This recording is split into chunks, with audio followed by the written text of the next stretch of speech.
கார்த்திகை தீப திருநாளை ஒட்டி திருப்பரங்குன்றம் பகுதியிலே ஒரு சர்ச்சை இன்றைக்கு ஓடிக்கொண்டிருக்கிறது.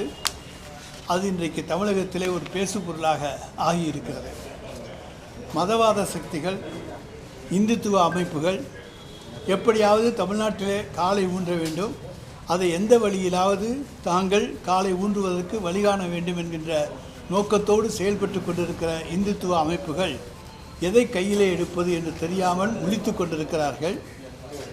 இன்றைக்கு நாங்கள் ஏற்கனவே ஒரு சொல்லியிருக்கிறேன், கார்த்திகை தீபம் என்பது தமிழ் கடவுள் முருகனுக்காக கொண்டாடப்படுவது திருவிழாவை தவிர இந்தியாவில் இருக்க இந்துக்களுடைய பண்டிகை அல்ல, அது தமிழர்களுடைய பண்டிகை.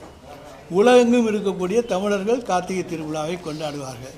இதில் இந்துத்துவாவுக்கு எந்த வேலையுமே கிடையாது. ஆனால் இப்பொழுது திடீரென்று திருப்பரங்குன்றத்திலே கார்த்திகை தீபத்தை ஒட்டி ஒரு பிரச்சனையை கிளப்பியிருக்கிறார்கள்.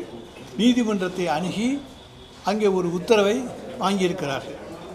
ஆனால் அவர்கள் ஒன்றை மறந்து விட்டார்கள். 2014ஆம் ஆண்டு நீதியரசர்கள் பவானி சுப்ராயன் அவர்களும் அதைப்போல நீதியரசர் கல்யாண சுந்தரம் அவர்களும் 2014ஆம் ஆண்டு ஒரு தீர்ப்பை தந்திருக்கிறார்கள். எந்த இடத்துல இது வழக்கப்படி ஏற்றிக்கொண்டிருக்கிறோமோ கார்த்திகை தீபத்தை அதே இடத்திலே தான் ஏற்ற வேண்டும் என்று 2014லேயே தீர்ப்பு வந்திருக்கிறது.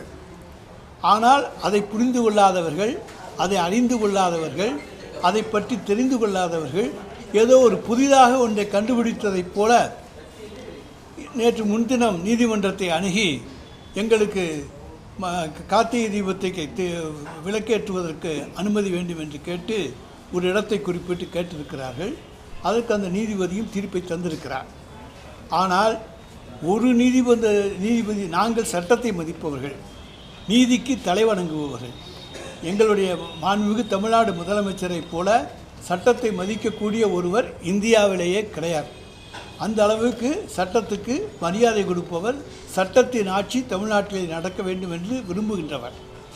எனவே 2014லே 2 நீதிபதிகள் ஃபுல் பெஞ்ச், அதாவது டிவிஷன் பெஞ்ச் கொடுத்துருக்கக்கூடிய அந்த தீர்ப்பை செட்டசைட் பண்ணாமலோ அல்லது அந்த தீர்ப்பின் மீது மேல்முறையீடு இல்லாமலோ ஒரு புதிதாக ஒரு தனி நீதிபதியை வைத்து ஒரு தீர்ப்பை வாங்கி கொண்டு வந்து நாங்கள் நிறைவேற்ற வேண்டும் என்று கேட்டால் எப்படி நிறைவேற்ற அனுமதிக்க முடியும்?